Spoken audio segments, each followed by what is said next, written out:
Abu Safina Jara duga ko o jabira ma kelenga danga o te foyi o to oke yana nga do kuna foni balan konala munye bashekne Keita Aida Fruche banu magaji burange bashekne Keita me folita ni ka segere ni watina ka fa yana ko Keita Abu Safina Jara sira jantama ambena adabo amba yini karumbo fe ko duga ku ka asurutu o sabuga sanga ni wati bela jile amba yira ulaka fa ko muye siranyi aka jan kosobe o sabuga muye dwa kun kelen tama odo wasira konala kolonjugu be siranyi na muye kulu belebele be fe jumane be seko o tigali no ya Abu Safina Jara o duga wi o sira tigala kuna fon 17 fola mu nimbe bonaye sogomada na o de indépendant Mohamed Aidara Chérifike akumara ako munye Macron na be Francis masaka ko fo aka na le muno kumbulu dalendu anka jamana konnale fo kata fara munye sido manyama doka ani G5 sali o kalfalendo mamuna bi no be chadi masaka o ko fo munye Mohamed Aidara ayaira ka fo ko munye nali ko ni ko abora amma okera fatike baka fola munye Chérifike no be Mohamed Aidara ko fo abu munye jula ko ni ataka dogo jugu bela jelen baro ato obo ako Ashimi Koita amma sontuga shila ka fo ko munye abeta faranga ka bena kalambulon ko ni ko odi onma an wa transition table o kan ko ta fara munye ilisu ka keleke cheko kuma munno ba da hunani ka fo ko abena kuma o kawa e munya ngo jamana fama no ya Ashimi Koita ko fo ko ni garada kanyashi o koima Mohamed Aidara ale de kuma lendo indépendant o konna ula ako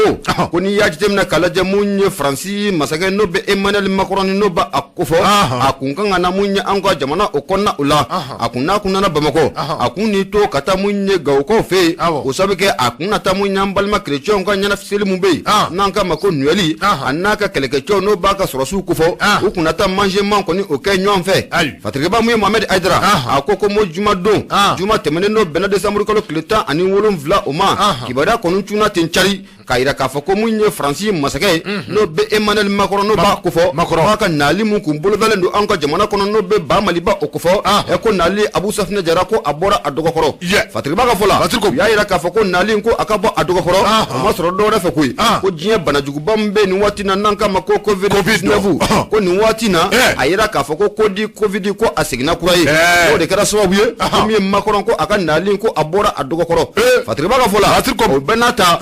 ni Francis marabaw ko ni ayira ka foko ulu la ku kunte dore ko mu ye transition abeta bolo mun kambi ko kuma kunna ko o kan o benata men ko boy ko mu ni Macron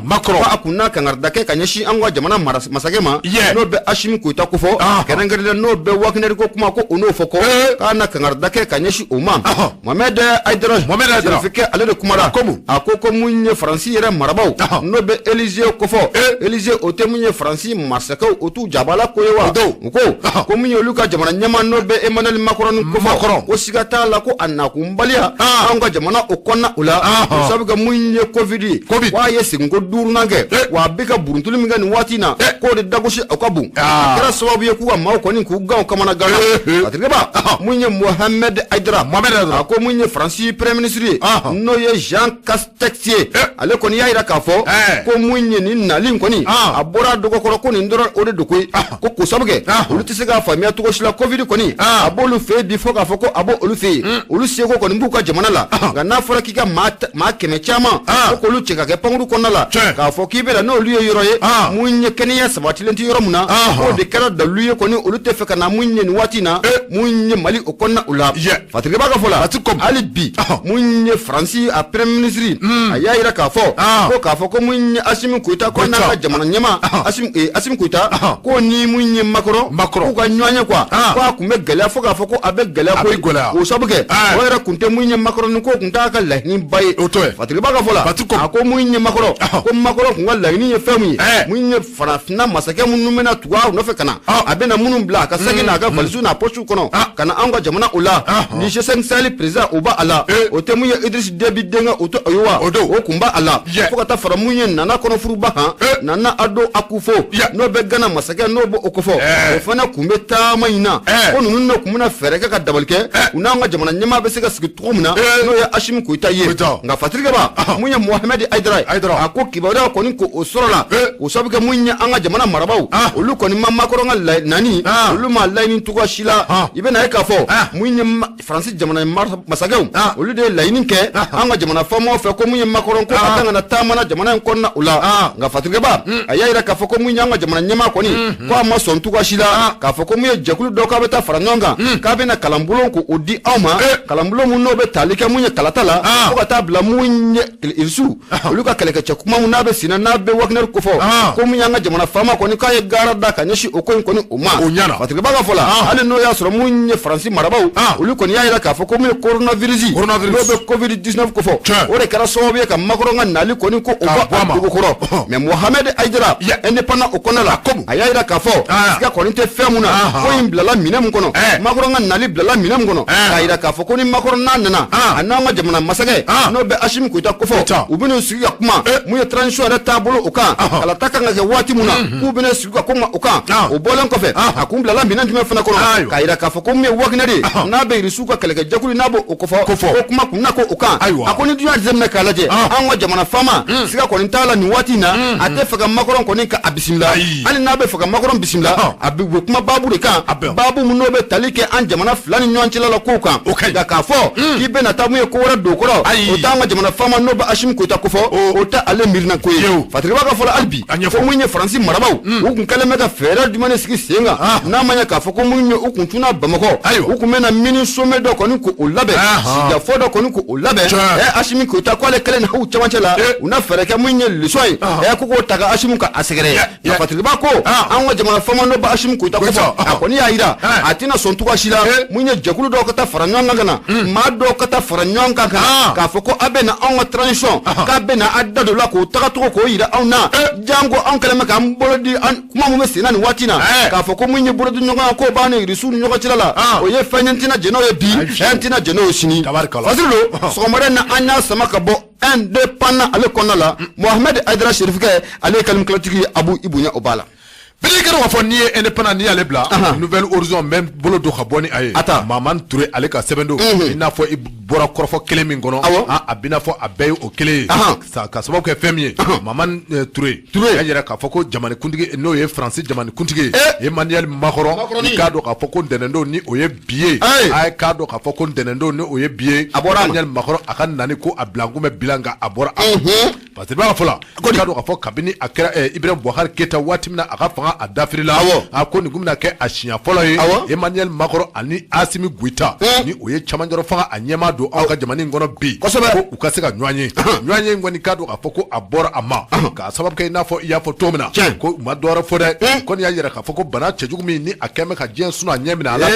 bela jele ba wele ko kobili ay ka do ka foko ame wati mina ko mi bikuiba do farale me abana ako kangoi parce que ba fola ka do ka fo o krofo ngoni kra sababu ye babu mi ni lala o kra aka enani ka bo ama ko ye parce que ba fola na Maman Touré munye ala somna ka fa enari atinye ble nado ewlu akila ka foko jamana ngumbe maratuko mun konna la kwali bi ko amboro ko kelen kono amboro kono ko makoro abana akumbe munya jamana masaganu nunga namgula suko tukumuna on présenter blene akumbu kan namgula suko na asoko sokoro olu yela be soko soko aw no fe na otisura olu yela ba ke ko mu na sa aw no fe ado meta otigable koy otigade o bana pep akunkanga na kumunga manu ya nyefo anga marabaw ya ira ka foko ni nana ni kama antina kuma ani te kuma ni ka abada Patriba fulani oye Maman Touré aya jira ka foko colonel Assimi Goïta ay kado ka fo watimna président Emmanuel Macron aye naniko aye akuna foni nyenyini aye naniko aya nyini ka sigisenga akanga na kunkumi na ay kado ka foko kabini amana femi metaliga to bukala ko condition ay kado ka foko Assimi Goïta ko condition do ko ayo opposé Patriba fula ko lala anakedi sababu ye condition munu ni olu posera ni akeme sababu ka Emmanuel Macron ka k'a yɛrɛ funu siɲɛ kelen walasa a ka se ka nani k'a bɔ a ka pɛrɛn parce que b'a ka fɔ la ko bɛɛ lajɛlen bɛ a kalama k'a fɔ ko Mali ani Faransi cɛ bi waati bɔ fɛn min bɛ tali kɛ gwɛlɛya la o bɛ ani ɲɔgɔn cɛ k'a sababu kɛ gwɛlɛya in yɛrɛ fanba bɛ tali kɛ fɛn min kan o de ye k'a fɔ ko groupe min ni o bɛ wele ko Wagner o ye Rusiw ka kɛlɛkɛ bolo dɔ ye nin ko cayara ko waati dɔ la an ka jamana ɲɛmaaw a bi n'a fɔ k'a fɔ olu kɔni tun b'a fɛ ka u bolo maana bɔ ninnu kama koyi parce que b'a ka fɔ la k'a dɔn k'a fɔ Faransikaw ko o kɛra sababu ye waati min na Faransikaw ko olu commencera k'u ka minɛnw k'a cɛ ka bɔ an ka Mali kɛlɛkɛ daw la k'a dɔn k'a fɔ ko u bɛ taa so o kɛra sababu ye an ka Mali faamaw jagoya don i ka dɔn k'a fɔ Mali faamaw ko olu ye fɛɛrɛ ni dabali min tigɛ o bɛ kɛ n'a ma ɲɛ k'a fɔ ko aw bɛ k'a ka minɛnw cɛ ka taa ka so a na kɛ sababu ye an ka an bolo mana bɔ maa wɛrɛ nɔfɛ bolo mana bɔ o kɛra maa minnu ye k'o ye Wagner ye Wagner ka dɔn k'a fɔ o ye Rusilakaw ka kɛlɛkɛ bolo ye min ni labɛn bɛɛ lajɛlen bɛ sen dɔ don nataw la olu na se ka na fara anw ka cogo min na ka fara an ka cɛdenw kan walasa jamana a bɛ se ka kuma bɔ cogo min na a tɛ taa o kɔ Seriba ka fila ni o ye Mamani Ture Nouvelle Horizon kɔnɔ a y'a jira k'a fɔ ko fɛn min bɛ tali kɛ jamana kuntigi in na ni o ye Faransi masakɛ ye Macron ka na ni sɛbɛ i ka dɔn k'a fɔ ko min bɛ tali kɛ maa balalen dɔw la minnu bɛ yen i ka dɔn k'a fɔ ni olu kɔni ko o kɔni olu kun bɛna taama in senfɛ ka dɔn k'a fɔ ni olu cunna a kan kɛrɛnkɛrɛnnenya fɛn min bɛ tali kɛ Ghana a masakɛ la ka dɔn k'a fɔ ka taa bila G5 Sahel o ɲɛma la ka dɔn k'a fɔ G5 Sahel o ɲɛma ka dɔn k'a fɔ a y'a jira k'a fɔ ko a natɔ ko ani olu nana ɲɔgɔn fɛ koyi parce que b'a ka fɔ la ka dɔn k'a fɔ Emmanuel Macron a y'a jira k'a fɔ wa ni a nana kɔrɔfɔ minnu bɛ a kun ni a kan cɛ o de tun ye k'a fɔ ko u na fɛɛrɛ ni dabali bɛɛ lajɛlen tigɛ kabini Bamakɔ aéroport Modibo Keita la k'u ka ɲɔgɔnyew k'olu boloda ye fɛn min bɛ tali kɛ ni a ye waati ko la i ka dɔn k'a fɔ ko a na tɛmɛ ka taa Gawo i ka dɔn k'a fɔ a ka surasi minnu bɛ yen ni o bɛ tali kɛ barikani cɛdenw na ko a na taa ka taa su damadɔ kɛ olu fɛ ye ha ka jan kerecɛnw ka fɛti min ni o bɛ senna n'o bɛ wele ko Noël ka taa ka to o fɛtiw k'o ɲɛnamaya i tulo bɛ nɔ e ka nin lajɛ Asimu de bɛ jigin ka bɔ Kuluba ka taa sɔrɔ mun ye aéroport la ye a bɛ ɲɔgɔn ye kɛ ye i m'a dɔn musokɔrɔba cɛ jamana Fasiba ka fɔla i n'a fɔ i y'a fɔ cogo min na mini sommet dɔ ko u tun b'a fɛ k'o boloda G5 Sahel jamanaw i k'a dɔn k'a fɔ maa minnu k'a dɔn k'a fɔ ko u tun b'a fɛ ka lajɛrɛ dɔ kɛ lajɛrɛ minnu ko olu donna ko kɔnɔ k'a dɔn k'a fɔ ninnu bɛɛ lajɛlen ye ko ye ko minnu ni u balala Asimi la yɔrɔnin bɛɛ lajɛlen na i k'a dɔn k'a fɔ ko Asimi ninnu u fana u ka condition u y'a posé y'a jira k'a fɔ ko n'a ma ɲɛ k'a fɔ Emmanuel Macron de kɛn bɛ ka nani k'a boloda anw fɛ anw m'a ɲini kana dɛ nka n'i bɛna anw ka jamana kɔnɔ i b'a ta an ka dabada ma o ti dɔwɛrɛ dɛ i k'a dɔn k'a fɔ i mana na ka bɛ aéroport la i b'i digi ka taa Kuluba i n'a fɔ jamana kuntigi tɔw an bɛ u bisimila yɔrɔ min na o kuma kɔrɔfɔ minnu ni olu bɛ tɛmɛ ani ɲɔgɔn cɛ i k'a dɔn k'a fɔ o da tɛmɛ e kelen ani ne kelen cɛ parce que b'a ka fɔla min ye ka maa wɛrɛw dɔnni fɛ k'i bɛna ka na olu fara ale kan i k'a dɔn k'a fɔ ka bɛnbɛnbɛnw k'u tigɛ i k'a dɔn k'a fɔ ko n'i b'o la k'i ka to so dɛ parce que b'a ka fɔla n'o ye Mamani Ture kɔrɔfɔ minnu ni o fɔlen kelen i k'a dɔn k'a fɔ nin kɔrɔfɔ ninnu fɔlen kɔfɛ a bi n'a fɔ k'a fɔ nin ma taa Élysée o jɛmin sira fɛ n'u y'u ka présidentiel ye n'u y'u ka palais présidentiel n'o bɛ wele ko Élysée a bi n'a fɔ nin kɔrɔfɔ ninnu ma taa u jimi sira fɛ ne sababu la i k'a dɔn k'a fɔ u ye fɛɛrɛ ni dabali bɛɛ lajɛlen tigɛ u ka nani bɛ se ka bɔ a ma cogo min na k'a bɔ a ma siɲɛ kelen nka Fatiba ka fɔlɔ a y'a jira k'a fɔ ko n'i y'a ye nani bɔ mɛn ma i k'a dɔn k'a fɔ ni kun gɛrɛngɛrɛnnen t'u bolo min n'a to u na nani bɔ a ma k'u y'a ta k'a da banako k'u y'a ta k'a da banako kun o tɛ bana ye o anw bɛ yan Covid foyi t'anw na yan Covid tɛ yan tiɲɛ yɛrɛ la ni maa b'i ka Faransi kamana gan bi Asimu don dɛ Asimu bɛ ka kɔnɔ kan nka mun ye kɔnɔ o jigi ye yiri ye dɛ wa jɛgɛ fɛnɛ o jigi ye baji ye dɛ Asimu bɛ ka nin fɛn fɛn kɛ nin a bɛ jamanadenw yɛrɛ de kama koyi n'o tɛ n'a danna Asimu yɛrɛ ma sisan ma sɔrɔ a ko banna nka a bɛɛ Mali de kɔ ko n'Asimu bɛ k'a kɛ tan a kelen bɛ k'i ni de di fɛn o fɛn n'o bi bɔ a la ale Asimu jɔlen don a bɛɛ kɔrɔ walasa jamana in bɛ se ka sigi sen kan Mamani Ture a ko i k'a dɔn k'a fɔ ko waati min na nani a bolodara société civile ka taa se jɛrɛjɛkulu wɛrɛw ma k'olu kɔni tun bɛ ka fɛɛrɛ ni dabali bɛɛ lajɛlen tigɛ ni Asimi fɛn min bɛ tali kɛ Faransi masakɛ la n'a cunna Bamakɔ i k'a dɔn k'a fɔ lagosili k'o ta k'a ka nani k'a sɛgɛrɛ min ni o bɛ wele ko sabotage boycott fɛn min bɛ tali kɛ Emmanuel Macron n'a nana a ka se k'a yɛrɛ kɛ maa denni ye n'a nana maliyɛnw ka se k'a minɛ k'a kɛ maa denni ye i k'a dɔn k'a fɔ ko o fɛɛrɛ n'o dabaliw kun bɛ tigɛli la parce que fɔlɔ ni o ye Mamani Touré a bina fɔ ka fɔ Emmanuel Macron ka taa se a ka conseil technique ma n'a ɲɔgɔnko ka se Élysée yɛrɛ baarakɛla bɛɛ lajɛlen ma a bina fɔ u sɔmina tɔgɔ bɛɛ lajɛlen na k'a fɔ n'u nana nin kɛnɛ in kan ko maloya tɛna ta ka u sɛgɛrɛ sababu la i ka dɔn k'a fɔ u ye fɛɛrɛ ni dabali bɛɛ lajɛlen tigɛ fɛn min bɛ tali kɛ nin naani na ka se k'a bɔ a ma parce que ka fɔlɔ ni o ye Mamani Touré a y'a jira k'a fɔ kabini waati dɔ la i ka dɔn k'a fɔ Ibrahim Boubacar Keita waati min na a ka fanga ale bila i ka dɔn k'a fɔ Élysée i ka dɔn k'a fɔ ni o ye Faransi masakɛw jabala ye a ko i ka dɔn k'a fɔ ko bɛnbaliya ko u bɛ u ni Asimi cɛ kosɛbɛ parce que ka fɔlɔ ka taa se Badaw u ka fanga o dafe ale bɛ foro kɔnɔ i ka dɔn k'a fɔ o kɛra mai kalo kɔnɔna na san 2021 a bɛ foro la ni waleya minnu ni u taara ka transition in k'a kɔnɔna sɛgɛrɛ i ka dɔn k'a fɔ ko ninnu ye waleya minnu ni a ma bɛn Faransi ma koyi i ka dɔn k'a fɔ k'u tun bɛ ka labɛn bɛɛ lajɛlen sabati n'u nana u bɛ fɛɛrɛ ni dabali bɛɛ lajɛlen tigɛ Asimi Goïta bɛ se ka don u don da fɛ cogo min na o ti ɲɛ a tɛ ka fɔlɔ i ka dɔn k'a fɔ ko Asimi Goïta a ka kɛgun ni maa ninnu ye wa a bɛ fɛɛrɛ min bɛ a kun n'a ka cɛ i ka dɔn k'a fɔ o ka jugu ni ninnu ta ye koyi o de sababu la i ka dɔn k'a fɔ ko u ye fɛɛrɛ ni dabali bɛɛ lajɛlen tigɛ condition minnu bɛ yen i ka dɔn k'a fɔ ni a bɛna a ma na ka kuma minnu kan k'olu da dɔ tigɛ a ye n'i nana n'i ye da dɔ nin min b'a k'i ɲɔnɔ an b'i dafara musokɔrɔba cɛ ko n'a nana min b'a kɛ ɲɔnɔ a bɛ bɔ a la an bɛ fɛnw na an da kana maaw la dɛ a banna n ko Ala a jamana bɛ jɔ ta ni koyi Ala n'i ye ni musokɔrɔba furu cɛ k'a fɔ ko Ala a fɔ muso in tɛ se a ma se bi wɔɔrɔ dɔɔnin ni yiri binna yiriba mana bin kɔnɔ bɛ yɛlɛ a kan bɛɛ fatiri filɛ nin ye est-ce que an ye min bɔ nouvelle horizon kɔnɔ i ka dɔn k'a fɔ Mamani Touré ale ka sɛbɛnfura don Mamani Touré foli bɛ taa ni k'a sɛgɛrɛ hali bi an b'a yɛrɛ kanubaw la k'u sɔgɔlen bɛ Nura FM de la 94 tɔmi murumuru 5 lasili o bɛ kɛ ka bɔ mun ye jalakɔrɔjikaw fɛ yen kɛrɛnkɛrɛnnenya mun ye koɲumani wɛrɛ da ale la indicateur du renouveau ne b'a sama ka gɛrɛ n na nin y'a bɔ ko 3,000 ani 457 ka bi tɛnɛn n'o ye ma n'o bɛ décembre kalo tile 20 n'o b'o o kofɔ mun ye fatirikɛba o ye o den a ko hali bi siga t'a la mun ye tension kɔni o bɛ mun ye an ka jamana marabaw ani CEDEAO kɔni u ni ɲɔgɔn cɛ la o siratigɛ de la mun ye CEDEAO maaw ka ciden kɛrɛnkɛrɛnlenw bɛ yen kabi doni mun ka ma gɛlɛya donna anw ka jamana kɔnɔna la maa mun y'u ka ciden ye n'o ye Goodluck Jonathan siga t'a la ko sini n'o bɛɛ bɛ tarata don ma ko a fana ka pankuru k'o na cu anw fɛ yan Bamakɔ o bɛna mun na bilen Goodluck Jonathan i t'i yɛrɛ sɛgɛn i yɛrɛ ni comme u fana ka nadaga don u ka nadaga don nadaga don jɛkulu don koyi jɛkulu don u fana ka nabɛ nin ko ninnu u ka na de b'a la kɛ jɛkulu de don koyi ci tɛ b'a la a bɛɛ lajɛlen ci wɛrɛ tɛ ninnu na nin ko nin kɔ cɛkɔrɔbaw de faralen nin ɲɔgɔn kan dɔrɔn a bɛɛ si balugu a bɛɛ balugu aw bɛ se ka mun langala aw mɔdenw ye fiyewu aw bɛ se ka mun langala aw tulomasimaw ye fiyewu o tɛ yen o tɛ yen n'i y'o cɛkɔrɔba balugu ninnu ye gatotigɛ yɛrɛ la ko cɛ kɔnɔdagaba in ka n ka kɛ o gatotigɛ yɔrɔ la n ka bere don la Macky Sall k'a fɔ k'a fudu a kɔrɔ i bɛ bere don la i ka jamana bɛ nin i bɛ gatotigɛ la ko anniversaire ko anniversaire aw si bɛ yɔrɔ jumɛn na ko anniversaire bilen alors aw tɛ misiri magwɛ o kɔni tɛ o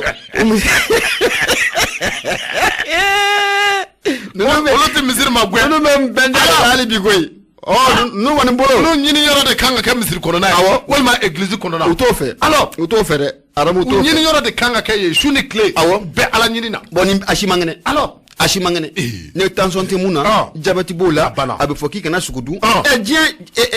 ala lamalikila jɛkulu ka a to ten sa ala fɔ i kana muso yɛrɛ furu tɛmɛ a dɔw bɛ ten ala ka ɲaga d'a ma Abu Safinɛ Jara o de ale kumalen don a ko Goodluck Jonathan a kɔni a na cu anw fɛ ɲa sini Bamakɔ o kɔnɔna o la Goodluck Jonathan n'i y'a jateminɛ k'a lajɛ Nigéria ka den don o don wa an bɛ don min na n'a fɔ ko bi ale de ye CEDEAO maaw ka ciden kɛrɛnkɛrɛnnen ye kabini doni mun kama gɛlɛya kɔni a donna an ka jamana o kɔnɔna o la a ko sini n'o bɛɛ bɛ décembre kalo tile 21 ma Goodluck Jonathan a kelen tɛ koyi CEDEAO maa disiba dɔ fana bɛ yan ko min ma ko Jean-Claude Kassiburu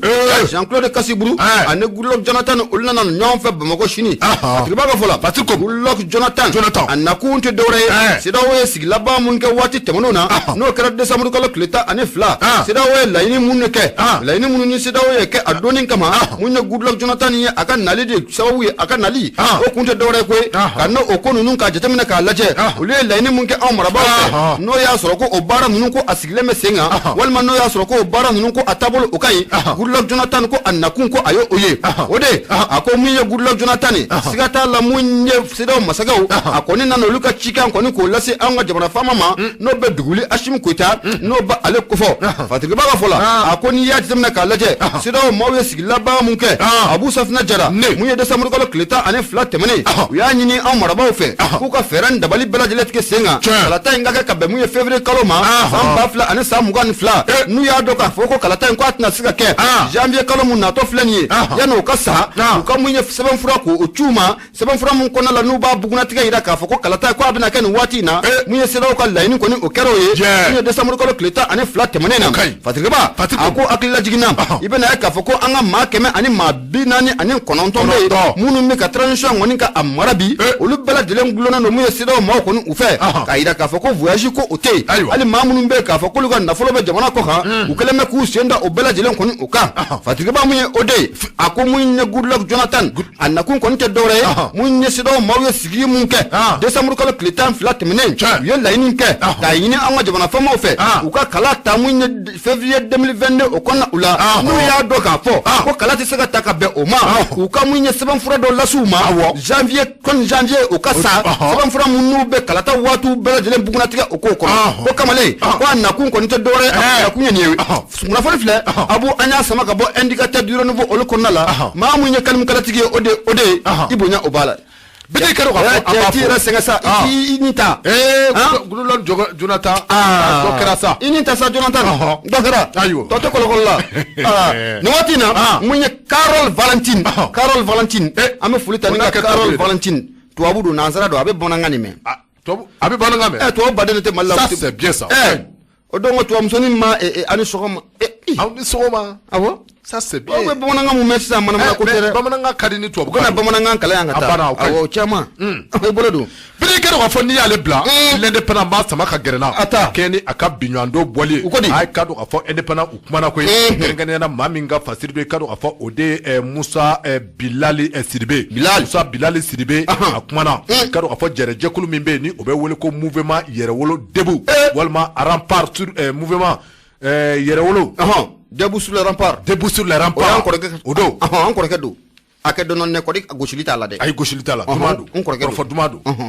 an ka taa an kɔrɔkɛ n'o de ye Adama Jara ni a bɛ wele ko Ben le cerveau a ka dɔn k'a fɔ a bɛ jɛrɛjɛkulu min na hakaja a bɛ jɛrɛjɛkulu min ɲɛmaya la o bɛ wele ko mouvement yɛrɛwolo debout sur le rempart a ka dɔn k'a fɔ ko kununko a ko u ye sigikafɔ dɔ kɛ ka dɔn k'a fɔ conférence de presse kunnafonidilaw lakaleta ɲininaw ka dɔn k'a fɔ k'an bɛɛ lajɛlen k'an wele ka dɔn k'a fɔ lakaleta ɲininaw caman tun bɛ a kɛnɛ kan ka dɔn k'a fɔ ko wa conférence in a kɛra kɛnɛ min kan a kɛra mouvement yɛrɛ a jabaya la a tɛrɛba ka fɔ la ko Ben le cerveau kumana fɛn min kan wa kumana todunkan na koyi ko walasa bɛɛ lajɛlen a k'a faamu a banna k'a fɔ Ben le cerveau kumana fɛn min kan ka dɔn k'a fɔ fɛn min bɛ kɛɲɛ ni Emmanuel Macron n kan ka nani min kɛ an fɛ yan ni nani ni a bɔra ma a ka dɔn k'a fɔ a bɔra même kun minnu kama Ben le cerveau ka dɔn k'a fɔ ko olu y'u ka hakilinaw di a kan koyi parce que ka fɔ la a ko di Ben le cerveau ko olu y'a jira k'a fɔ n'i y'a ye k'a fɔ Emmanuel Macron a ka nani a bɔra a ma ko tiɲɛ don i ka dɔn k'a fɔ Covid ko o ye tiɲɛ ye wa i ka dɔn k'a fɔ Covid kɔni tiɲɛ don a taara dalen bɛ u ka dugu la nin waati na i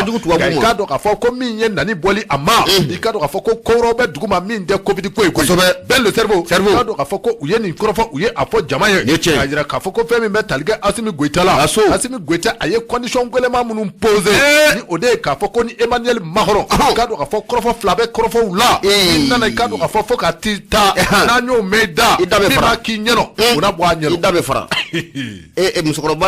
musokɔrɔba cɛ tɛ se ka ne yakili bɛɛ lajɛlen ɲaaminen don k'e bɛna an ka jamana ɲaami ɲɛnabɔ ka d'aw ma e yɛrɛ hakili ɲaaminen don ka kɔrɔ musokɔrɔba ye min kɛ an ka taa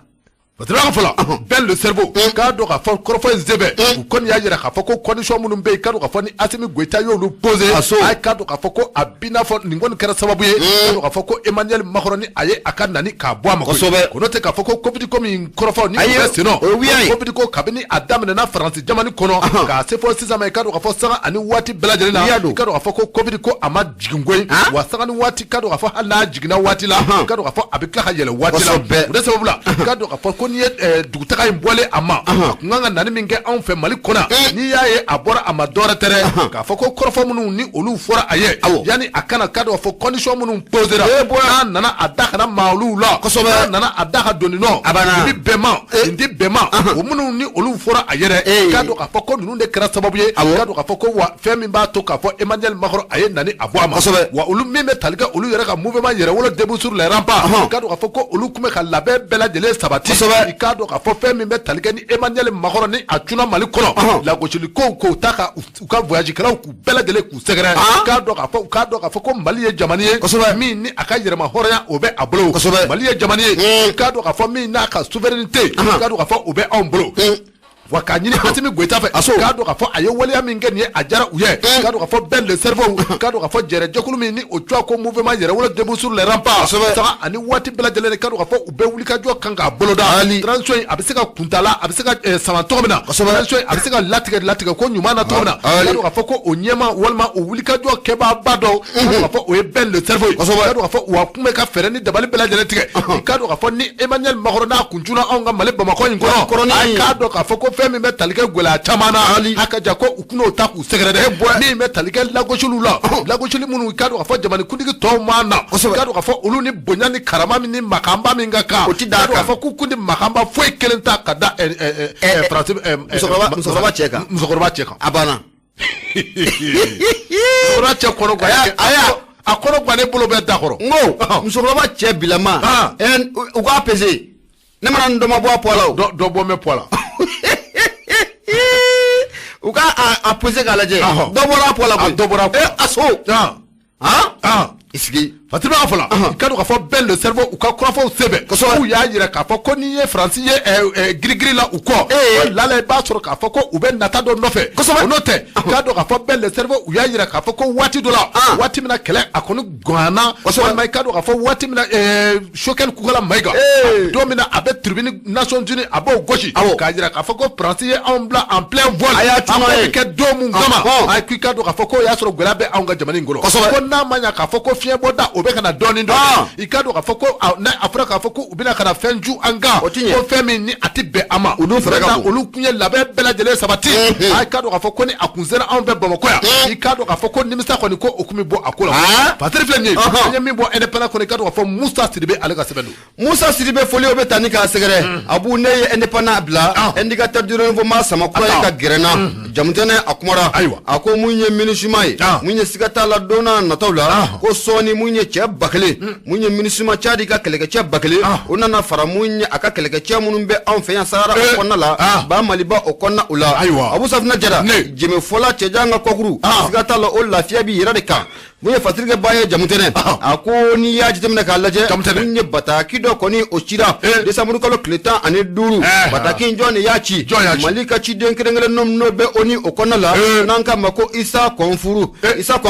ale de mun ye conseil de sécurité maaw kɔni k'u ladɔnniya k'a yira k'a fɔ ko mun ɲamɛ don min n'a fɔ ko bi Tchadi jamana kɔni y'a laɲini k'a fɔ k'u bɛ fɛ k'u ka kɛlɛkɛcɛ 1000 ɲɔgɔnna ni k'o bila ka na fara u ka cɛdenw kan an ka jamana o kɔnɔna o la mun ye Isa Kɔnfuru ale de y'o bataki kɔni ni k'a di mun ye o ni maaw kɔni o ma tabarikala nka b'a ka fɔ la o siratigɛ la i bɛ na ye k'a fɔ ko an ka ministre mun bɛ yen n'o bɛ cɛjan kofɔ Ablaye Diop ale de y'a yira k'a fɔ ko mun a kɔni ye kunnafoni o di tile 2 o kɔfɛ a ko mun ye Tchad kɛlɛkɛcɛ 1000 ɲɔgɔnna ko olu kɔni kan ka na mun ye jamana in kɔnɔna la o ma sɔrɔ dɔwɛrɛ fɛ bolodi ɲɔgɔnya mun n'o bɛ an ni Tchad jamana o cɛ an bɛɛ lajɛlen ka laɲini ko o ye kelen mun ye ni kɛlɛkɛcɛ minnu n'a bɛ Tchad ka kɛlɛkɛcɛ ninnu kofɔ u nakun tɛ dɔwɛrɛ ye mun ye kɔrɔnfɛnyanfan basigi o bɛ se ka na a kɔnɔna o la cogo min na mun ye kɔrɔnfɛnyanfan kɛlɛ bɛ se ka ɲɛ cogo min na k'o sababu kɛ a yira k'a fɔ ko mun ye Barikani ale bɛ fɛ k'i sen bɔ a senyɔrɔ la o siratigɛ la ko Tchadikaw olu ko k'u bɛna dɔ fara u ka sɔrɔsi tɔw kan u bɛna 1000 ɲɔgɔnna k'o fara u ka sɔrɔsi tɔw kan o bɛna kɛ sababu ye ni k'olu yɛrɛ kɔni k'u nin kalan nin kɛnɛ kosɛbɛ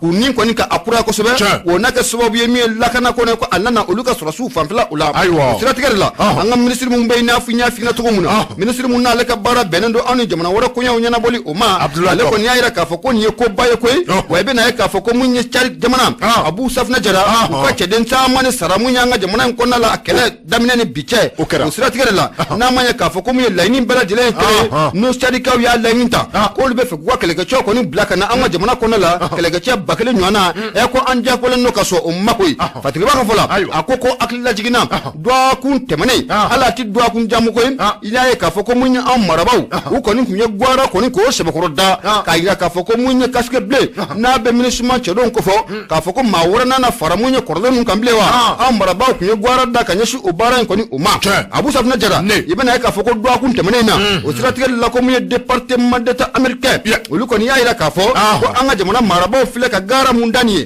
ko sabu ko luka laini ku munye minisma ma bafla ngona polisu ko ka ta fara munye surasuka ulu kana munye anga jamana o konala munye département d'état américain olu ko nuko dusuma kashika se ko ira kaira ka fanga jamana marabo ya mirna na klina mutani ka fokutina tena ya abada ko do kana fara munye kala choka minisma na anga jamana kono abu safna jara munye département d'état américain ale ko nuko yiga dusuma kashi ira ni ganyeshi obara numa fatika ba munye ajam jene ako ni ko ngara tabolo mu konala amma nyira nyininga ka ira nyininga ka laje no ya suro munye am marabo garante ira de makuka ngoi no ya suro garante ira de makuka ka ira ka foko munye che bakale kwa ka sonunu ma jaku yani fi ko ukana ko ni ngali to ngoni ko abesigi fatiro so mare na anya sama ga ba du kata diro nouveau okonala jamtana ale kalm kala tigi abu safna jaray bunya obala bede kero ga fonni ale bla le soir de bon ko ma sama ka gore na ay kado ga fo umaru angoyba o fana ka fatirdo angoyba kado ga fo akumana ko minisuma fe mi be taliga comité stratégique do sigira comité de stratégique mi ni obsigira kado ga fo ko ubina janto ke minisuma aka baraketo kado ka fo ubi ko ni abake anga jamani ngono ay kado ka fo premier ministre ni o docteur Shokela Kogola Maiga ay kado ka fo ko o comité ko uyo sigi PM e ministre ma fere bla jatemine o ko jatemine parce que ko ma chama fere to ka sabu watu wono shifin so ko no shifin so ko shiye bo sai tnekul yoro la ubi sa tnekul yoro la bo sa mu hôtel ko no o benal sege o ko hôtel inna ku kele bita sa hôtel ko alors ni manya sa ko ti sa gido sur le champ de l'honneur munya ibaro bibi sa de kito champ de l'honneur ko mo ça je te dis minissement eh Allah minissement ko ni la hawla amnenu ma do jugo ka jugunsa ngafta kala obna bo kala awo agla ka me kulenga de abna bo kala sebela ko fatima ka falani oye umaru angoy bay ya jere ka fo docteur Shokela Kogola Maiga ay kado ka fo ko ay décret do ay abolono black sebe mi mbe talike kado ka fo minisuma comité stratégique do ko o blara senga mi mbi na fere ni dabali bela jele tige kado ka fo fe mi mbe talike minisuma u ka barawla kado ka fo ko ka abela jele ka larawe fatima ka fala kado ka fo ni comité stratégique mi kado ka fo ni docteur Shokela Kogola Maiga o aye bolono black a sebele kado ka fo akra décembre galo le temps tebenina en 2021 na ay kado ka fo comité stratégique imga barabe na taliga feminga ude ka fo ka wuli ka jo ka bela jele ka boloda kado ka fo ministre ulu kerefe koy femi be wole ko conseil de sécurité de l'ONU way kado ka fo ulu fana ube hakina munu ni ata jamani ngono ngana na kuno foni ko osira ukan kado ka fo femi me taliga surasiya o baraw la ay kado ka fo agence des nations unies do fana ko fana be mal kono way kado ka fo ko ube janto ken bela jele na comité de stratégique mi ni asigle flanye kado ka fo ko ubina barake okumu ngono de ka fo minisuma ubina baramu nge jamani ngono ngana na do na tawla kado ka fo minisuma halni amanya ka fo manda abe renouveler kado ka fo ko ati renouveler kado ka fo fe mi metaliga maldeun anyerema kado ka fo ko atina ke comité amaw nyenema fasirba ka fola kado ka fo minisuma ubina bara fo fenge onga jamani ngono ka damne kele unasira ko ka tase ni ayasoro deme woro be ubolo ka ke jamani ngono ay kado ka fo ko utina foi kelenga tuguni kado ka fo ni onga comité stratégique mo ni umabo aklama abana Fatima ka fala comité stratégique ni ya taka laje docteur Shokela Kogola Maiga ikado ka fo ko ale re ko oye anyama do kado ka fo ni ye alisi kuntala taka laje ibaye ka fo ko mali anga gwerba chede chama bebe kado ka fo ko ulu bela jele ko ulu seme comité stratégique ngoro mami be ni onyeshine me keleke chedo ma ni oye ministre de la défense et des anciens combattants kado ka fo Sadio Camara au côté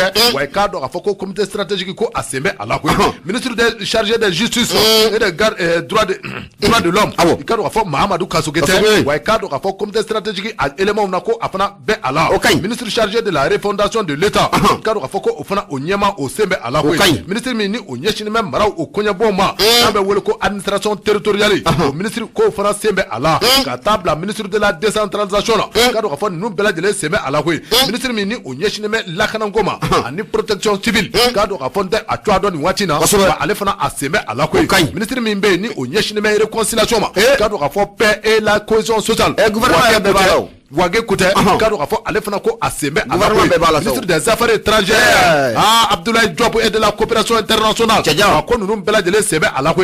ta se muso demaya kado ka fo au ministre soma nunu de bena ke comité stratégique moye kado ka fo ko nunu mina janto ke kado ka fo ministre ma ubi bara fon fe nu ubi ake jamani ngoro kado ka fo ko ubi na bela de larawe kado ka fo ministre ma na se ka fo kelenge anga jamani ngoro kado ka fo ni comité stratégique mo ni ute akrama Patrick Flenier min bon nouvelle horizon ko ne kado ka fo Umar Angoiba alaka sebenu abana Umar Angoiba ame foli tani ga sigere notre ministre manu ngoni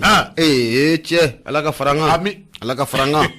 note bo muye chamachi am fay kada koron fe am fay uye cheni mun kay adagu shiga bon ko sobe so sikere itita sa kele dagala ay fwe bi sa moka hotel kona awo alors oluma fo ko les forces d'opposition ya on continue nere ma don nunu na ku nunu be komi yere la mari kono uti nere ta est-ce que kan barfa nunu michi ci da ka ga yala mo dala bo mo yanti abeti ni nu bi be afi bi sira na la che wa nu be kono fe amfa o ka jugo man ne ba dala ni nunu de ku dogo o yoro la ngu tete ma muso nyumani la ay kana ni voda ne le flaka ay ngo chabali sa no sa bena mi vie so la sike ni nana oki tabule iti segide amunu me sa hotel kono be sa togoji ayo nte onye do na nga mo be mi vie suratike ni yo oki itabole ni makuna je iti segide nunu segin ko de be nungono afere na kube faka segini segili yemi imata keleke dala tu es mais ça va faut que ça c'est sur des histoires ça c'est sur des histoires ayo abu so Abu Safna Jara radio e Noura FM bi kono to anani to mi mururu duru on me la selika ni watina ninga bojala ko ji kujmani wurada 76 33 43 03 les témoins ne bale samaka girana ni ya boko keme saba ane mugo ane fla tenendo ya nando bebe de samuru kalo kle mugo ama am bafla ane sam mugo ane kele les témoins sigatala ukumara uko munye naga boli naga ka ngata anda osanfela ula Abu Safna Jara les témoins yaira ka fo na mwanya ka fo ko munye tere mbarakela no be chemino ko ni ukofo uka sarado ko ni ko odiru ma gan sigileme ka fen mane makono teden ka shikan ko abena bo wati juma ula ni ngani to me asigira fatima baka fola munye les témoins mawye ko ni ya jetemna kallaje an wanne ka boli nega ka Abu Safna Jara ko anakewa ma ke kumando no be sega ni ngali ko ni ko ojabi gasika ko ni te femuna munye chemino tere mbarakela ko munye sopa far o nyoma ya kalifalo no mamu nabi kedanga na munya nyama no be isufu maiga maiga ke no ba akufo esika ko ntala amir nan to olula akli nan ko ni ko oto olula sabani ngala ko ako ni ya jemna kallaje munya malido ko ni anse bakoro munumunu na uya munumunu na ala te foko anyana mini parce baka fola ni tere ko ni otabolo ofer ako ni akli bala san 2018 o wakati la adoni ngama munya laji buramaye Ibrahim ngata John Ibrahim Ibeka fieu comment dans quel sens afrane no ay sabali kananga brawli ko ina ya foma ya foma neta ya ngasira kaisa Ibeka ko ere ne semo aro ya foma ngasira ko ino ya foma mena mi vie ya foma sa aywa nya fara afo awo kono de binga brawli ni makuna ja mi bo ndipo tafe de mi bo pili fesi Osike bako ako munye 2018 Ibeka la jibrama adoni kama munye kalato baro kumbolo dala Ibeka ministre mun kumbe anyama do dɔw kun ye Baba Moulaye ale kun ye ministre des transports ale doni kama u taara fo Sud Afrique Abu Safina Jara ka kunnafoni k'a sɛlɛ k'a yira k'a fɔ ko mun ye terrain kunkolo kuraw ko olu sanu baaraw ko olu baara ko wa ko terrain ko nɛgɛ ko a n'a boli nɛgɛ ka so ni Fatriba ka fɔ la u y'o lawuri di mun ye malidenw ma lawuri dira kayikaw ma nka n'a ma ɲɛ k'a fɔ ko mun ye Laji Burama ale kɔni y'i sago kɔni sɔrɔ ka ban lawuri talen kɔni o furula ji kɔni o la Fatriba ka fɔ la mun ye miliyari caman den mun n'o kun bɔra k'a yira k'a fɔ ko mun ye terrain kɔni turu o na sa o miliyari a yɛlɛla sanfɛ wa a jiginna duguma wa fɛn yɛrɛ ma ɲɛfɔ malidenw ɲɛna an t'a dɔn a wariko yɛrɛ bɛ taabolo min na i n'a fɔ ko bi Abu Safina Jara n'a ma ɲɛ k'a fɔ ko mun ye sopa fɛre a ɲɛmaya tara ka kalifa mun ye Isu Maigala mɛ bɛɛ ma kɔnpi o yɛrɛ fɛnɛ nana ka n'a tɔ bɛɛ lajɛlen ni k'a ɲaami o nana n'a kɔni ka a tɔ la ni k'a bɛɛ lajɛlen ɲaami a bɛ terrain baarakɛlaw a b'u munumunu cogo min na i n'a fɔ ko mun ye mun na n'i y'a munumunu tɔ la a bɛ kɛ cogo min na ko mun ye Isu Maiga a bɛ mun ye terrain baarakɛlaw munumunu o cogoya de la Fatriba ka fɔ la n'a ma ɲɛ k'a fɔ ko terrain kunkolo 4 terrain kunkolo kura 4 aw kun y'o kɔrɔfɔ de fɔ nafolomuguw bɔra k'a bɛ taa a dafɛ o miliyari caman den kɔnɔ de y'a ta wa jinɛ de y'a ta wa wakulɔni de y'a ta wa dan kɔni b'a dɔn siga kɔni tɛ fɛn mun na mun ye kankoma ale tɛ nɔrɔ dɔnkili la ten guwasa Isu Maiga maa caman y'a yira k'a fɔ ko nin cɛ kɔfɔlen ko an bɛ don min na n'a fɔ ko bi terrain baara a t'a dɔn a ma sɔrɔ k'a dɔn o sababu kɛ mun ye cheminot ka gɛlɛya ko a t'a dɔn tugun Fatriba ka fɔ la a ko an bɛ ɲininkali de kɛ an kɔni miliyari caman den mun n'a bɔra an ka wagani kɔnɔ la k'a yira k'a fɔ ko terrain kura k'u bɛna sa miliyari in taara min a ka ɲɛfɔ malidenw kɔni ɲɛna a ka ɲɛfɔ dɛ a ka ɲɛfɔ sinon o ye nin kɛ yan dɛ nin kɛra a don n bɛna min f'i ye maa o maa bɛ taa trésorier bɛ tɛmɛ dugu minnu na Kayo ani n t'a dɔn Kitaw u tun bɛ campagne de la bɛɛ lajɛlen ye wulikajɔ kɛ ka tɛgɛrɛw fɔ ka dununw ta ka balaw fɔ u tun bɛ campagne de la u tun bɛ campagne de la mais hali an ka sirako kɛ a y'i ka sirako a bɛɛ tɛ campagne u bɛ campagne dɔrɔn de la a bɛɛ campagne walahi mais ni a wagati n'i y'a fɔ mɔgɔ ɲɛna mɔgɔ b'a fɔ ko i bɛ ka jugu ye i bɛ ka jugu ye sinon a jateminɛ san 5 kɔnɔ an ka jamana budget miliyari 1000 mana suyɛ ni san 10 kalifal'o la o tɛ jamana ko bannen ye ma ban a banna nka don n'i y'a kuma fɔ u t'a faamu a tɛ faamuya dɛ ayiwa Abu Safina Jara i bɛ na ye k'a fɔ ko mun ye sopa fɛre a ɲɛmaayaba bɛ maa min bolo o de ye Isufu Maiga o ye ko kalo caman n bɛ na ye kalo o kalo mun ye miliyɔn caman den k'o de bɛ jigin yɔrɔ in kɔni o kɔnɔna o la o nafolo ninnu k'u bɛ taa mun ye ka baaraw kɛ a nafolo bɛ don baara jumɛn de da fɛ k'i bɛ na ye k'a fɔ ko a dɔw bɛ kɛ mun ye ka terrain boli yɔrɔw ni ko olu la pɛntiri aw dun bɛ taa mun ye kɔɲɔmuso da ka sɔrɔ mun dilan da ka sɔrɔ kɔɲɔmuso yɛrɛ ma ye cogo si la Fatriba ka fɔ la u nana mun ye nafolo mugu ni ko do terrain koloni dɔ la a doni kama terrain kɔrɔlani u y'o fongo o pusɛri bɛɛ lajɛlen bɔ o la o terrain kunkoloni kɔrɔ ni k'o bila sira kɔni o kan Fatriba ka fɔ la i bɛ na ye k'a fɔ ko mun ye miliyari caman den o fana taara o baara o dafɛ Fatriba ka fɔ la hali bi ko mun ye walasa ka jamana kɔnɔdenw k'an sɛbɛkɔrɔ ɲɛnamini o sababu kɛ mun ye cheminot olu kɔni bɛ kɔngɔ yɛrɛ dan na koyi kɔngɔ ye dɔw fa dɔw ka furu sara an bɛ don min na ko bi cheminot dɔw t'a dɔn u b'u komi ni ka u jami hali n'o y'a sɔrɔ k'a fɔ ko mun ye kalo damadɔni ko sara kɔni ko o diru u ma nka Fatriba a ko an kɔni bɛ don min na i n'a fɔ ko bi siga kɔni tɛ fɛn mun na mun ye Isufu Maiga a tɛ se bi wa a tɛ se sini i bɛ na ye k'a fɔ ale yɛrɛ nali kɛra sababu ye ni ka na ni gɛlɛya belebele de ye terrain bolikɛlaw kɔni o kan terrain baarakɛlaw kɔni o kan nka Fatriba ko an bɛ don min na i n'a fɔ ko bi hali bi mun ye jamana marabaaw an b'u hakili la kunu k'a yira k'a fɔ cheminot siga t'a la u bɛ gɛlɛya o kɔnɔna la koyi wa diyagoya don nɛgɛ a ka bɔ ni nɛgɛ kan walasa min ye cheminot o fana bɛ se ka lafiya cogo min na nka k'o bɛ taabolo min kan bi Abu Safina Jara fo ne e mɔdenw walima ni ne mɔdenw y'a ye n'o tɛ terrain kasikan wa terrain kulekan wa jamana in kɔrɔ Abu Safina a bɛna mɛn wa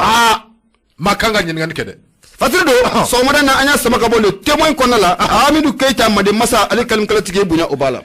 bidi ka dɔn k'a fɔ Keita kɛ an b'a fo n'i y'ale bila l'indépendant ne bɛ n bolo don ka dɔn k'a fɔ o bari ale ka sɛbɛn don a ka dɔn k'a fɔ ko an ka taa Bamakɔ AC 2000 la député kɔrɔ min bɛ yen ni a tɔgɔ ko Mamadu Awa Gasama a ka dɔn k'a fɔ ko fɛn min bɛ tali kɛ bingannikɛla dɔw la a ko kulekan bilen fɛ ko u bira député kan dɛ transhumance de tomate à lɔgɔti ale don wa k'u bira kan transhumance de tomate à lɔgɔti transhumance de hakili t'o la Mamadu Awa Gasama hakili tɛ nɔ n k'a ko transhumance de tomate à lɔgɔti kɔni baba ti yan dɛ a ko monsieur le ministre transhumance de tomate à lɔgɔti transhumance de balangu ni Awa Gasama ka tubabukan ye a ko ten a dɔnni kama ko ka interlocuteur ma dɛ n'a fɔ tɔgɔ min a fɔ ten ale yɛrɛ bɛ tubabukan fɔ a bɛ tila k'i kanto ma ko k'o langale kabako a bɛ dɔn minɛ ni cɛkɔrɔba ye nka i b'a dɔn tubabukan yɛlɛmani k'a kɛ bamanankan ye don na a ye nin kuma in fɔ ka bamanankan yɛlɛma ka kɛ tubabukan ye tuma dɔw la i sago ye fɛn bɛ fɛn na n'i y'o fɔ bamanankan na k'o ka fɔ tubabukan la olu ti ɲɛ a ta ye complexe zéro don dɛ complexe zéro nka don ko transhumance le ministre transhumance de tomate à lɔgɔti tomate à lɔgɔti i bolo la a ta ayiwa i ka dɔn k'a fɔ o bari baba biya i na jigin k'a sɔrɔ yen o i ka dɔn k'a fɔ o bari a kumana a y'a jira k'a fɔ député min ni o filɛ nin ye i ka dɔn k'a fɔ Mamadu Awa Gasama Yɛlɛmanikaw ka dankele i ka dɔn k'a fɔ siɲɛ 4 i ka dɔn k'a fɔ mandat 4 Assemblée nationale kɔnɔ Bamakɔ Mali kɔnɔ yan i ka dɔn k'a fɔ député Mamadu Awa Gasama an bɛ waati min na komi bi a bɛ CNT a bɛ o kɔnɔ parce que b'a fɔ la i ka dɔn k'a fɔ député Awa Mamadu Gasama a ka dɔn k'a fɔ URD o dankele ba don i ka dɔn k'a fɔ Awa Gasama a ko i ka dɔn k'a fɔ fɛn min bɛ tali kɛ décembre nɛgɛ kaɲa 10 ani kelen waati la i ka dɔn k'a fɔ décembre kalo tile 16 tɛmɛnen na nɛgɛ kaɲa 10 ani 6 i ka dɔn ka nɛgɛ kaɲa 10 ani 1 ni o ye 11h30 minutes waati ye tilegan bilen fɛ Bamakɔ kɔnɔ a ka dɔn k'a fɔ ko bandu ko u filɛ ka bi député Awa Mamadu Gasama kan dɛ u ka hinɛ cɛkɔrɔba la sa u ka hinɛ la u ka hinɛ cɛkɔrɔba la bandi wa ɲinɛ parce que b'a fɔ la ka dɔn k'a fɔ o bari a y'a jira k'a fɔ député Awa Mamadu Gasama walima Mamadu Awa Gasama a ka dɔn k'a fɔ ko waati dɔ la ka dɔn k'a fɔ a kɔni bɔra a taara don banque dɔ kɔnɔ fɛn min bɛ tali kɛ CFA wari miliyɔn hakɛ dɔ la a ka dɔn k'a fɔ Awa Gasama ko a y'o ta k'o bila a ka nbala kɔnɔ parce que b'a fɔ la waati dɔ la i ka dɔn k'a fɔ a sera yɔrɔ dɔ la a ko chauffeur kɛ ma ko a ka fɛɛrɛ minɛ k'i jɔ chauffeur kɛ kɔni ko a ye fɛɛrɛ minɛ k'i jɔ o yɔrɔ bɛɛ lajɛlen na fɛn min bɛ tali kɛ a tɔɲɔgɔnkɛ dɔ la i n'a dɔn k'a fɔ o n'a kɛ a baarakɛɲɔgɔn walima a jɛɲɔgɔnkɔrɔ dɔ i ka dɔn k'a fɔ député Awa Gasama a ka dɔn k'a fɔ a donna yen nɔ ko a bi foli kɛ waati min na a bi foli kɛ chauffeur kɛ kɔni ale sigilen bɛ mobili kɔnɔ fɛn min bɛ tali kɛ wari saki la a ka dɔn k'a fɔ ko o da bɛ kusɛn kɔrɔ dɛ n'o ye mobili kabini mugu nafolo awɔ est-ce que parce que b'a fɔ la i ka dɔn k'a fɔ o yɔrɔnin bɛɛ lajɛlen na a bi n'a fɔ k'a fɔ bandi ninnu barakajikɛla ninnu i ka dɔn k'a fɔ u kɔni a na kɛ u kun bɛ ka Awa k'a bɛlɛn koyi n'a kɛ k'a bɛlɛn o k'a bɛlɛn waati min na i ka dɔn k'a fɔ Awa Mamadu Awa Gasama député i ka dɔn k'a fɔ a taara don nin du in kɔnɔ walasa ka taa bɔ a tɔɲɔgɔnkɛ o yɔrɔnin bɛɛ lajɛlen na i ka dɔn k'a fɔ bandi ninnu ne filɛ ka na marifa da jɔ i ka dɔn k'a fɔ chauffeur kɛ la saki min bɛ yen nɔ a ka dɔn k'a fɔ u sina ka saki u y'a sa parce que b'a fɔ la est-ce que u ye saki u y'a salo i ka dɔn k'a fɔ CFA wari miliyɔn 1 i ka dɔn k'a fɔ ani 100 ko de tun bɛ saki in kɔnɔ fɛn min bɛ tali kɛ document caman na kɛrɛnkɛrɛnnen na sɛbɛnfura caman bɛ yen i ka dɔn k'a fɔ ni olu bɛ tali kɛ magoɲɛ sɛbɛnw caman na a ko olu fana tun bɛ a kɔnɔ koyi parce que b'a fɔ i ka dɔn k'a fɔ bandi ninnu ko yɔrɔnin bɛɛ lajɛlen na u ye sɛbɛnfuraw bɔ k'olu yɛri fɛn min bɛ tali kɛ CFA wari miliyɔn 1 ani 100 la hali sini ka dɔn k'a fɔ o bɛ ka taa parce que b'a fɔ la ka dɔn k'a fɔ ko wulikajɔ ko o kɔni bolodalen bɛ surasilakaw fɛ walima polisilakaw ka wulikajɔ k'a boloda ka dɔn k'a fɔ maa minnu ni u kɛra nin ko in kɛbaa ye ka dɔn k'a fɔ tɛgɛ a bɛ se ka da u kan cogo min na o bari o de sababu la o bari ni o ye kunnafoni sɛbɛnna ye ale kɔni a y'a jira k'a fɔ ko a bɛ ɲini force de sécurité mɔgɔw fɛ o ye lakanabaa ye kɛrɛnkɛrɛnnenya an bɛ fɛti min ɲɛkɔrɔ ni bɛɛ lajɛlen min a wele ko 30 k'a fɔ kɛrɛnkɛrɛnnenya aw denmisɛn minnu ni a bɛ wuli ka jɔ k'a boloda a ka dɔn k'a fɔ ko maa caman de bɛ nin waati la ka dɔn k'a fɔ ko bɛɛ lajɛlen k'i jan don i bolomafɛn na k'a sababu kɛ ka dɔn k'a fɔ fɛti min ni a bɛ 16 la min ni a bɛ wele 30 a ka dɔn k'a fɔ ko ni ale kɔni n'a a masurunya sera min bɛ tali kɛ sonyani kow caman na ko olu bɛ boloda force de sécurité mɔɔw k'u ka vigilance ni o ye jaaci minɛnw ye k'u ko boloda dɛ a banna batiri filɛ nin ye an ye min bɔ indépendant kɔnɔ i ka dɔn k'a fɔ o bari ale ka sɛbɛn don tiɲɛ don dɛ Abu siga t'a la mun ye 31 kɔni ale bɛ ka na an b'a ɲini lakanabagaw kɔni fɛ k'u jɔ jɔyɔrɔ la dɛ k'u jɔ jɔyɔrɔ la n'o tɛ a ma nɔgɔn indicateur duuru fɔ ne b'ale sama ka gɛrɛ na ni y'a ta maa mun kumalen don a kɔnɔ o de ye bamananden kojugu kɛlɛba ale de ye kumalen o don a ko mun ye Bamakɔ kɔnɔ nin doit tile 1 o kɔnɔna la i bɛ na ye k'a fɔ ko mun ye maa 2 olu de fatulen kɔni yera ji kɔni o la awɔ Fleuve Joliba a gɛlɛyara dɛ ayiwa a gɛlɛyara Abu Safina Jara mun ye fatirikɛba ye n'o bɛ bamananden ale kofɔ a ko mun ye dimanche o tɛ kunu yɛrɛ wa n'o bɛnna décembre kalo tile 19 ma san 2000 ani san 21 i bɛna ye k'a fɔ ko an ka baji belebele min bɛ n'an ka ma ko ba Joliba ni ka taa Bakɔ Jikɔrɔni yan fan fɛ Bakɔ Jikɔrɔni Ase yan fan fɛ i bɛna ye k'a fɔ ko maa dɔ kɔni o su nana ye maa dɔ su kɔni o nana ye ji la wa maa mun don muso don muso k'a fɔ ko muso don o do koyi wa muso gansan fana to koyi i bɛna ye k'a fɔ ko tɔgɔtigi belebele o don wa muso min don fɛnɛ muso min n'a dafalen don kosɛbɛ Fatigiba ka fɔ la k'a dafa ci tɛ bɔɲɛ sa n'a sɛbɛnna n t'a fɔ wa k'a muso k'a dafalen don cɛnin kɔni a ka numéro t'i bolo wa foli t'a dɔn ka numéro tun bɛ lahara ye tɛrɛw tun bɛ lahara numéro ne ma ne hakili bi yan numéro bɛ yen Jalaka ninnu an ka taa numéro bɛ yen ne ma ne hakili bi yan réseau bɛ yen réseau bɛ yen taa sɔrɔ Fatigiba ko Abu Safina Jara i bɛ na ye k'a fɔ ko mun ye kunnafoni kɔni ko a dir'u ma muso kɔfɔlen ko a tɔgɔ de Worokiya Bagayogo Worokiya Bagayogo wa furulen don mun ye den caman ko o ba a bolo Worokiya Bagayogo i bɛ na ye k'a fɔ ko a bɛ baara kɛ mun ye Amdalayi Miri o kɔnɔna o la a ko mun ye Fatigiba ye bamananden a ko Worokiya Bagayogo mobili min b'a bolo n'o de ye Arafkati ye couleur ye finman ye mun ye mobili jɔlen kɔni taara ye mun ye ba joli ba ale da la kɛrɛnkɛrɛnla mun ye Bagajukɔrɔ ni ACK fe Fatigiba ka fɔ la o y'a sɔrɔ mun ye maa si tɛ mobili in kɔnɔna u la ja muso kɔfɔlen n'o bɛ Worokiya Bagayogo kofɔ i bɛ na ye k'a fɔ ko a fatura ji kɔni o kɔnɔna o la Fatigiba ka fɔ la waati mun na kɔni mun ye sapeur pompier olu lasɔmina ka 15e arrondissement k'olu lasɔmini ka a da o kulo o kan olu ye wuli ka jɔ ni cɛsiriw bɛɛ lajɛlen bila sen kan walasa mun ye muso kɔfɔlen a su bɛ se ka bɔ ji la cogo min na nka Fatigiba mun ye bamananden a ko mun ye u ye kunnafoni sɔrɔ ka bɔ ni musolaka in a kɛrɛfɛma dɔ kɔni yɔrɔ u y'a yira k'a fɔ ni muso min kɔfɔlen filɛ nin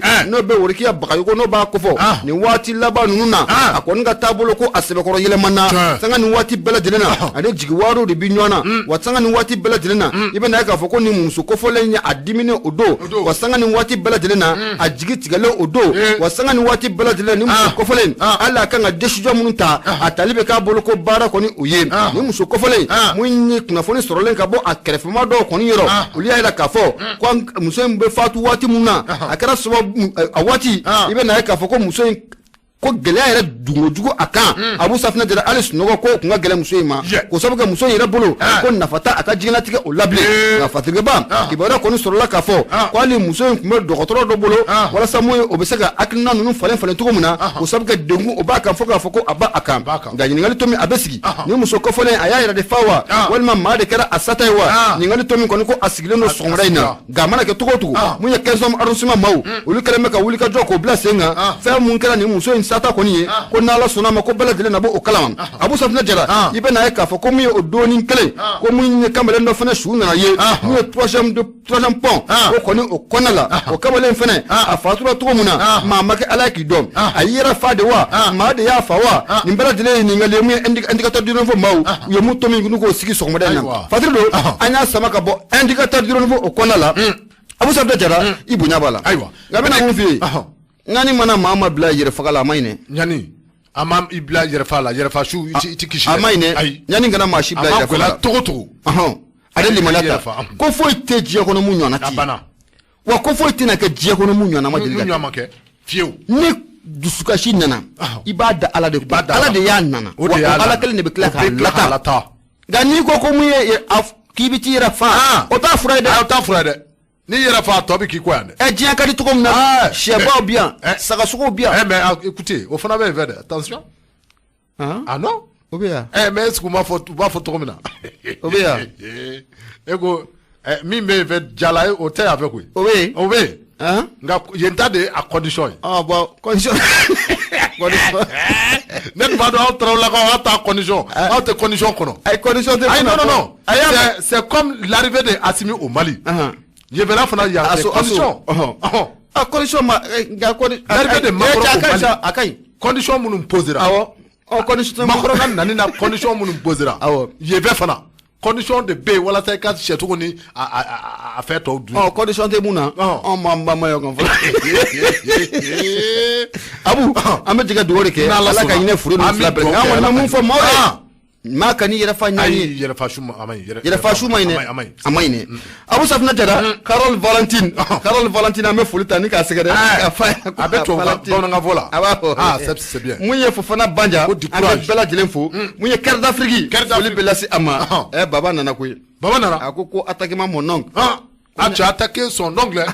Mamadou Awa Gassama i ye dɔ fɔ a ma dɛ tomati lɔgɔti ni bɛ fɔ don min o y'a sɔrɔ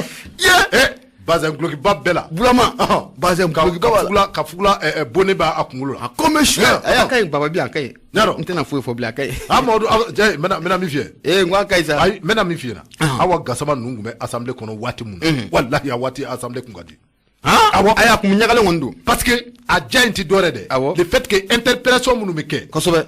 ma ko do awa gasama bi kare ka mi bo ministre ma ko jo ay ministre ali go a jayodi sangulo ko nusuro ale ma ta alors hala bi fo hala soro to buka basaba zaledo tu kon fe fo mi famu ala ka nyaka damu abu bela jele me fuka bela jele walmando munye tanti VIP sa tanti ajratu trawle ma fu watina kala ban club le ni konala ka fa yana ko atrawle munye bayaku jalo mori ame fulitani ka sigere soga buguni o konala modi ni watina fene munye gagu musa gagu amba fene fu watina munye jela koroji sugu o konala Ousmane Jabate ba amba le fene fu jela koroji meri konala deuxième adjoint fuli bela su o bela jele o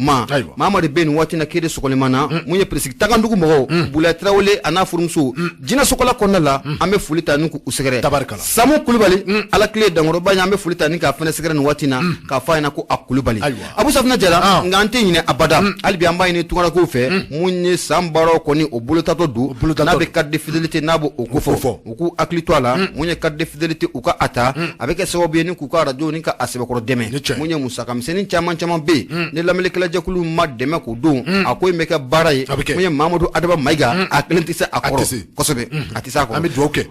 ka demeke kosobe nala suna amay ni munye tungara ko fe u ka munye carte de fidélité 50 euros u ka ata ne France ko munumbe feka lasro olu be seka teme munye baba Adama Touré ka sirafe ngani be feka kuna foni wora jinala 76 33 43 03 ko sabu ke munye sangura na tay bara chama ne buludalen do anfi bara chama ne buludalen alhamdulillah munye Noura TV o baro bela jelen sigira ka bo tabarikala kosobe o baro bela jelen bana Noura TV o baro bela jelen bana ka alhamdulillah peut-être kan wa fo ami do ke ala ka amusaka ko to bela jelen no ami demo